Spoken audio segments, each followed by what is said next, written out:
Welcome to the Mavarick AI Podcast. Today we're joined by Luis Amado to discuss the future of supply chain carbon accounting, how organisations are tackling complex emissions data, what's driving progress, and where innovation is reshaping the path to net zero. So thank you for joining us today. If you don't mind, you could start with a bit about your background and your current role and how it connects to supply chain accounting or sustainability. Thank you very much. It's a pleasure to be here. Thank you for the invitation. I did a degree in biotechnology, a PhD in genetics, worked for a while in renewable energies, was in the board of one of the public traded companies in Portugal that happens to be the Portuguese grid. Then I went to a foundation supporting the creation of sustainable business. And recently I was responsible for the B Corp movement in Portugal. That is a movement that promotes sustainability and creates tools for companies to measure impact. And now I arrived to the consultancy world in a more corporate way, and I'm at Capgemini as head of sustainability.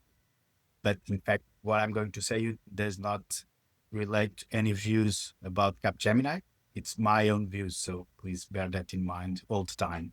This is my experience, and so the supply chain and the carbon accounting are two key things when you deal with sustainability, and they are, in terms of relationship with potential clients, partners, etc., one of the initial points from which you can start speaking about a lot of interesting improvements with those who are concerned with the impact they are causing in planning. Okay. And why has carbon accounting become such a critical focus for organisations right now? And what is it that's driving that urgency? I think we arrived here because we realized that the resources that we have in the planet will not be enough for all of us in the near future. And so we need to think things a bit differently. Carbon accounting appeared as the most objective tool that we have so far that allows us to measure that kind of impact. We are all consumers. Some have different roles in which you can change things, but being concerned about the footprint they have in the world because they might be endangered next generations. And the CO2 is like the coin that we have at the moment to measure that impact in a lot of different ways. Not in all, and I think there are others that are also relevant, but in a lot of them, it's probably the most objective one. People try to convert a lot of things into CO2 so they can be comparable. And I think this is one of the challenges. It's creating other indicators aside from CO2 that are objective and comparable amongst different players in the market. Here in Lisbon, I'm in October and I'm at over 20 degrees. People start feeling that every day.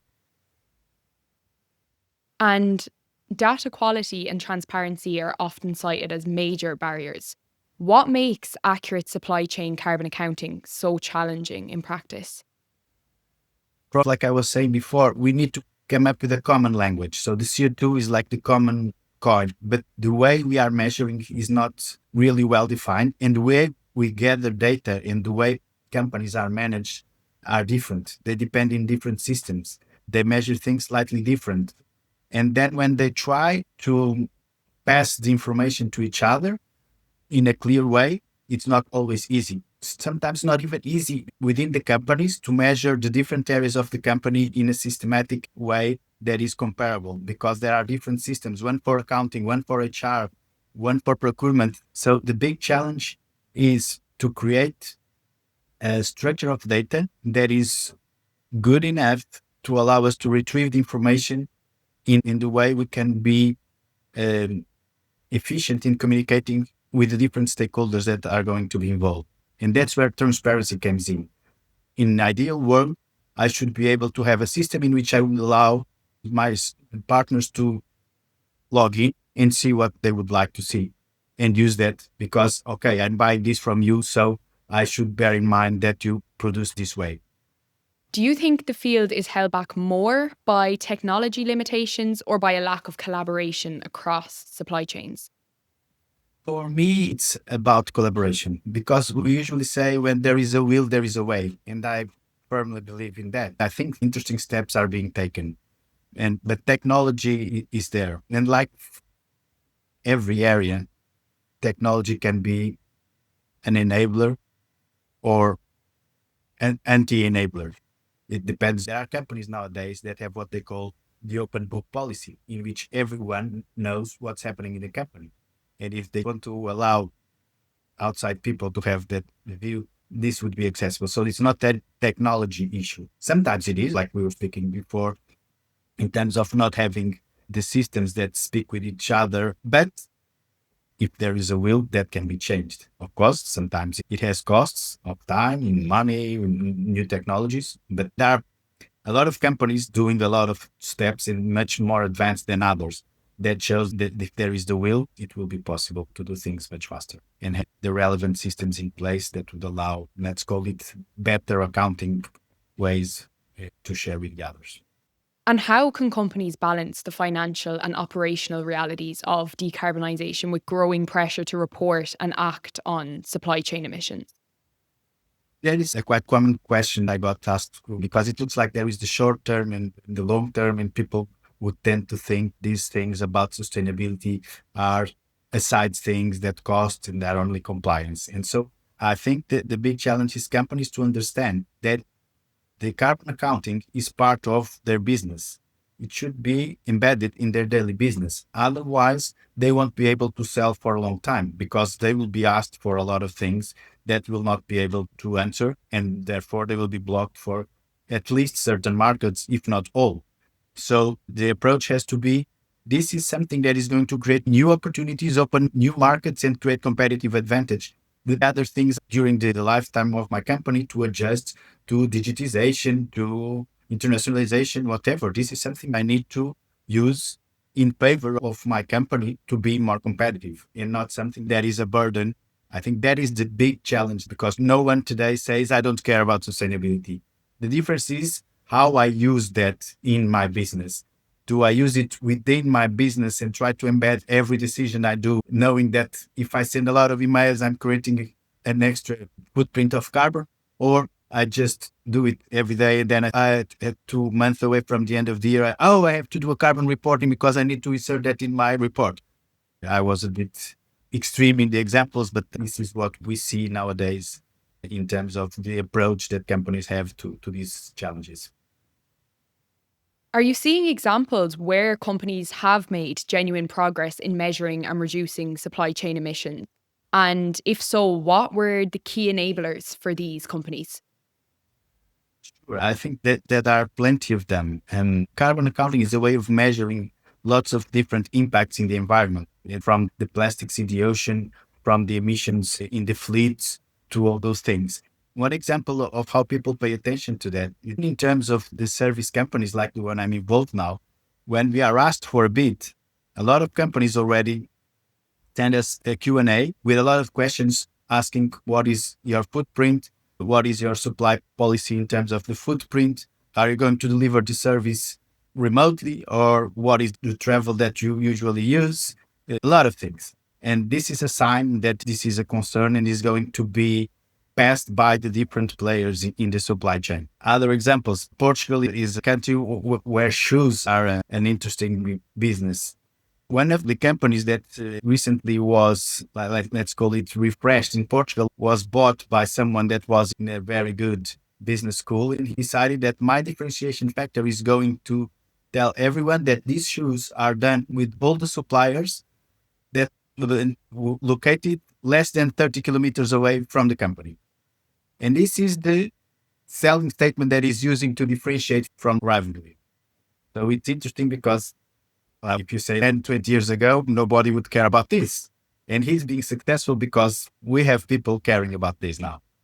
Even the ones in retail, more known ones like Nestlé, that is trying in Portugal to have the sourcing done locally so they don't have to make things travel so they can decrease the CO2 footprint. They optimize the logistics. Is something that we see in Nestlé, but also a lot of other Portuguese retail companies doing the same. They are creating objectives to reduce. That is the first statement of showing to the world, I'm concerned about this issue. So, or to the clients, hey, if you buy from me, I can assure you that I will take these concerns into place. And they do a lot of different initiatives that is trying to source locally, trying to decrease emissions in the fleet by electrification, optimizing the routes, and by doing some circularity about the use of the packaging that the suppliers use to supply them. We are seeing examples of companies promoting learning from the suppliers so they can deliver according to their needs. Okay. Even partnerships between big retail companies and bankings to support the financing of the adaptations that the suppliers need to comply with regarding carbon accounting or other sustainability issues. Supply chain is where I think a lot of conversations can start because it's like the living room in which different companies interact with each other. And this is how people are paying so much attention to their supply chain because if I don't behave in an appropriate way, I might be ending up with a lot of things that I cannot sell because the guys next door don't want to buy from me anymore. The textile industry and the companies like Patagonia try to use renewable materials, try to repair, and even say, "Play, don't buy from me if you don't need. I come in, I will repair things for you." This is a change in which we see the supply chain being slower. So we don't want to have 100 things going through the supply chain, but we want them to be more valid. To go. Definitely. The accountability of the CO2 is becoming more relevant. And there are scope 1, scope 2, and scope 3, right? The 1 and 2, the ones that companies are in charge of, and the 3, the ones that they inherit from the others. But those scope 3 are usually a very high percentage of the global value. And that makes the companies that are concerned with these issues more demanding about the scrutiny they do of the scope 3 value chain. That's why access to data that should be more transparent. And we are going to an extra step that is saying, okay, it's not enough not to cause harm anymore. We need to be able to reduce the amount of CO2. Some companies are even trying to come up with business models in which they incorporate CO2 in their product so it comes away from the atmosphere, like cement, the companies that are producing cement that attracts and binds CO2 for a big period of time, removing it from the atmosphere.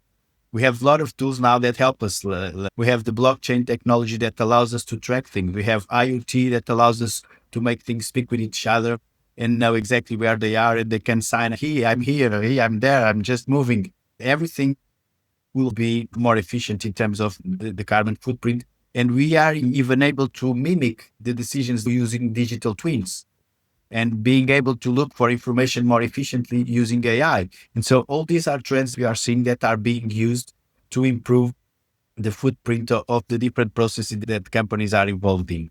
Yeah. So we see these collaborative platforms more and more. And it's my view that we are going in an opposite way from the outsourcing that is now so common. And to be honest, it's something that annoys me a bit as customer because whenever you go to some place, you ask for some responsibilities. They always say, it's not my fault because I bought it from someone else. But because companies want to be responsible for their impacts, they become to create these close partnerships with different suppliers. You briefly touched on it there, Luis. But my next question was, how do you see the role of digital tools like AI and like automation evolving to make carbon accounting more accurate and more scalable?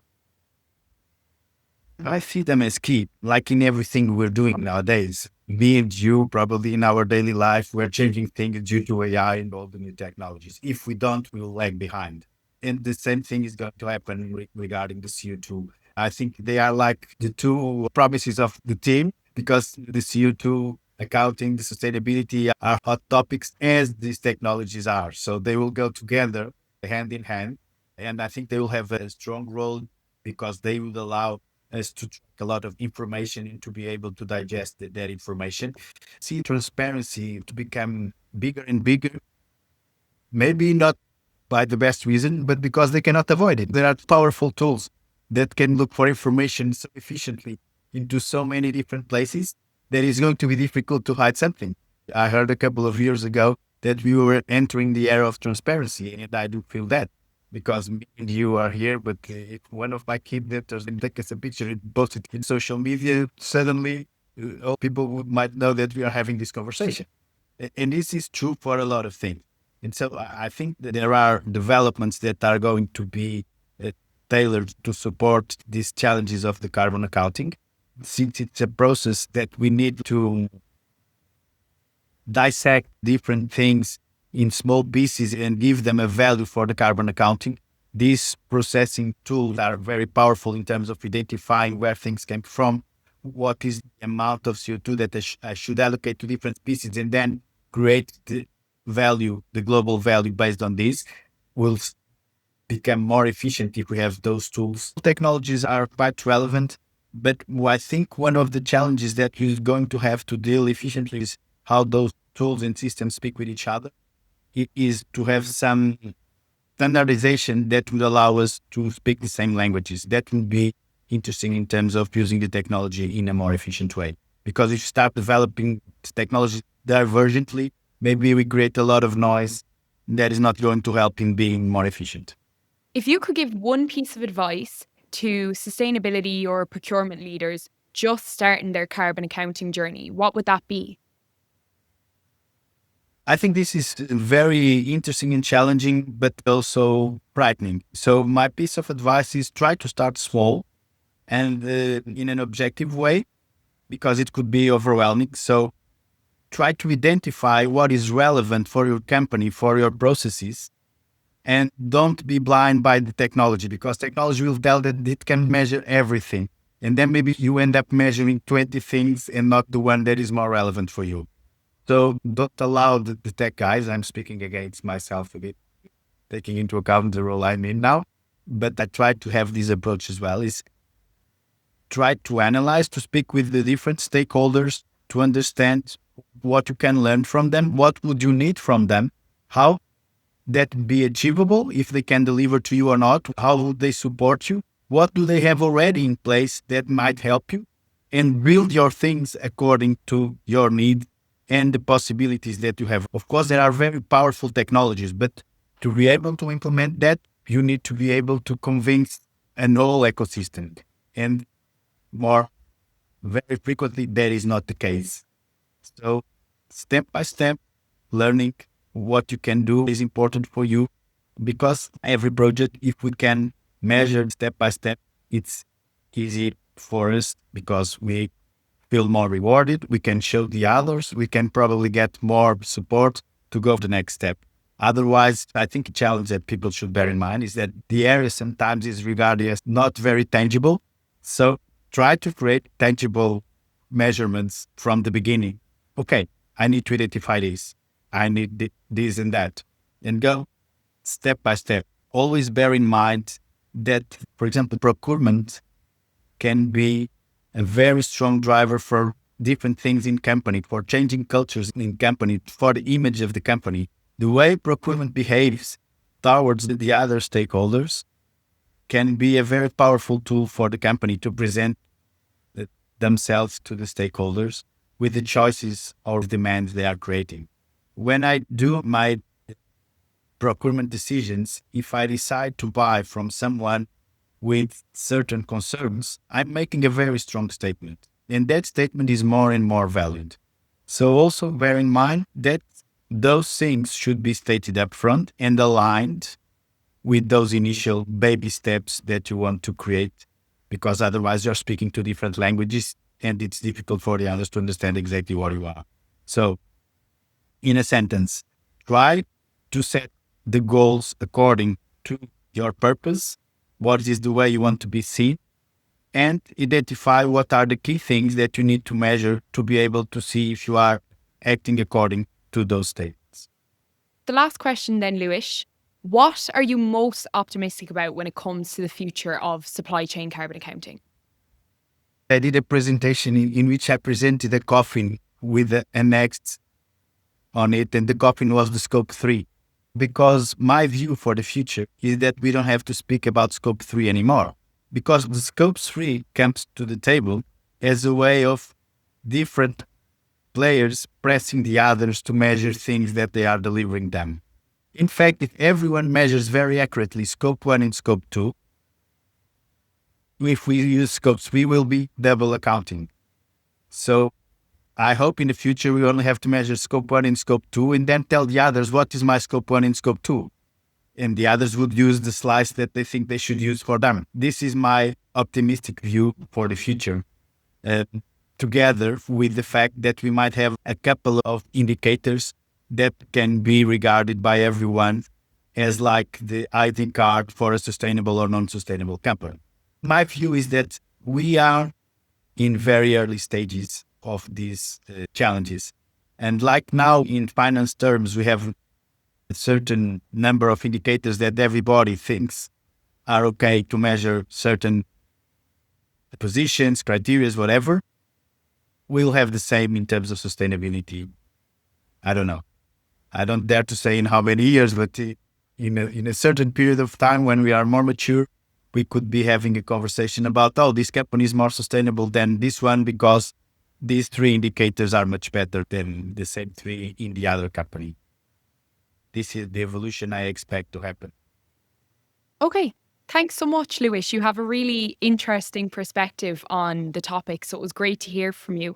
Thank you as well to our listeners. We hope you found the conversation thought-provoking and come away with a clearer view of where supply chain carbon accounting is heading in the near future. Thank you. It was a pleasure.